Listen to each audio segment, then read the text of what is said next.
Assalamualaikum warahmatullahi wabarakatuh. Kenalkan, nama saya Pupung Pamungkas dengan NPM 16312706450015 untuk UTS Teknik Kompilasi R01. Pada gambar berikutnya akan dideskripsikan dengan menggunakan presentasi. Berikut hal-hal yang dilakukan setiap fase pada proses kompilasi terhadap program tersebut. Yang pertama, penganalisa leksikal. Analisis leksikal adalah sebuah proses yang mendahului parsing sebuah rangkaian karakter. Ia menerima masukan serangkaian karakter dan menghasilkan deretan simbol yang masing-masing dinamakan token.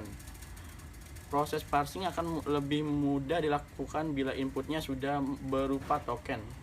Analisis leksikal terdiri dari dua tahap. Penganalisa sintak suatu bahasa dilakukan dengan menggunakan suatu notasi data bahasa bebas konteks atau konteks free grammar. Untuk memudahkan disebut tata bahasa saja. Suatu tata bahasa secara alamiah menerangkan struktur hierarki dari banyak bentuk bahasa program. Analisis semantik adalah proses setelah melewati proses scanning dan parsing. Pada tahap ini dilakukan pengecekan pada struktur akhir yang telah diproses dan diperiksa sesuainya dengan komponen program yang ada.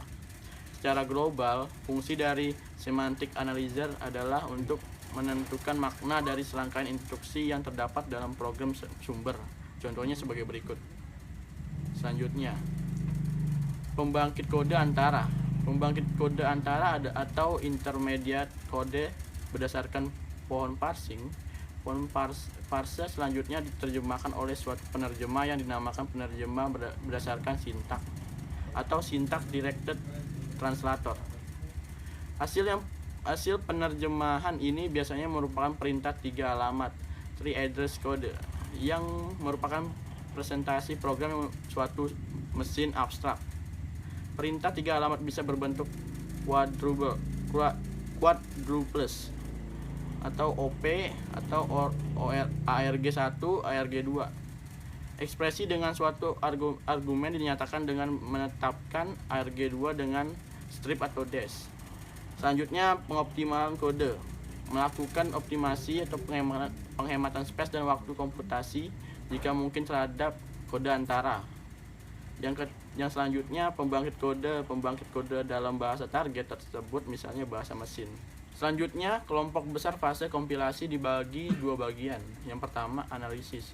Program sumber dipecah-pecah dan dibentuk menjadi bentuk antara atau intermediate presentation. Proses analisis terdiri dari 3 bagian. Yang pertama, analisis leksikal, yaitu berkaitan dengan source kode atau kode program yang dibuat, yaitu dengan kata bahasanya apakah sudah sesuai atau belum. Rata-rata menjawab dengan menampilkan kode program walaupun bahasa program berbeda. Yang kedua, analisis semantik berkaitan dengan tipe data dan variabel, ada beberapa jawaban yang sesuai juga yang belum tepat. Yang ketiga, analisis sintaksis berkaitan dengan bentuk umum. Rumus yang digunakan saat kita menggunakan kode program banyak yang sesuai. Yang kedua, sintesa adalah membangun program sasaran yang diinginkan dari bentuk antara dibagi menjadi 3 bagian, yaitu proses analisis terdiri dari 3 bagian. A. Pembangkit kode antara.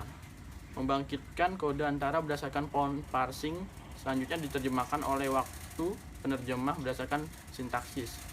B. Pengoptimalan kode. Melakukan optimasi, penghematan space dan waktu untuk komputasi jika mungkin terhadap kode antara.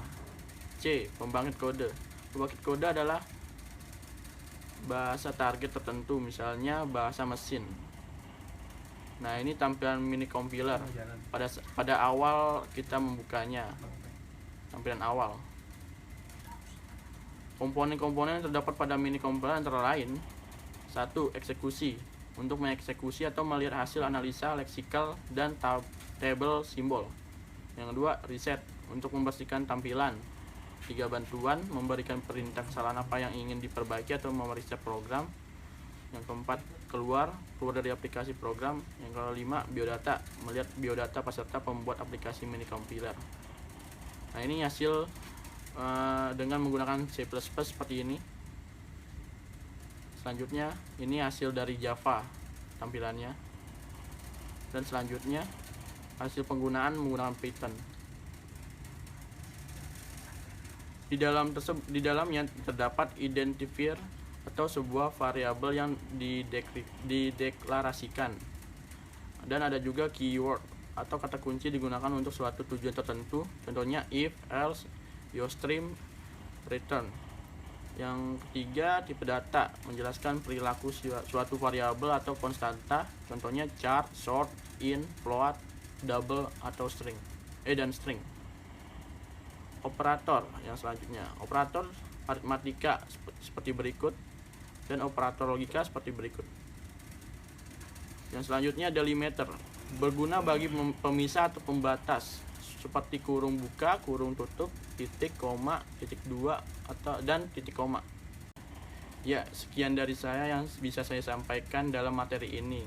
Saya ucapkan terima kasih banyak. Assalamualaikum warahmatullahi wabarakatuh.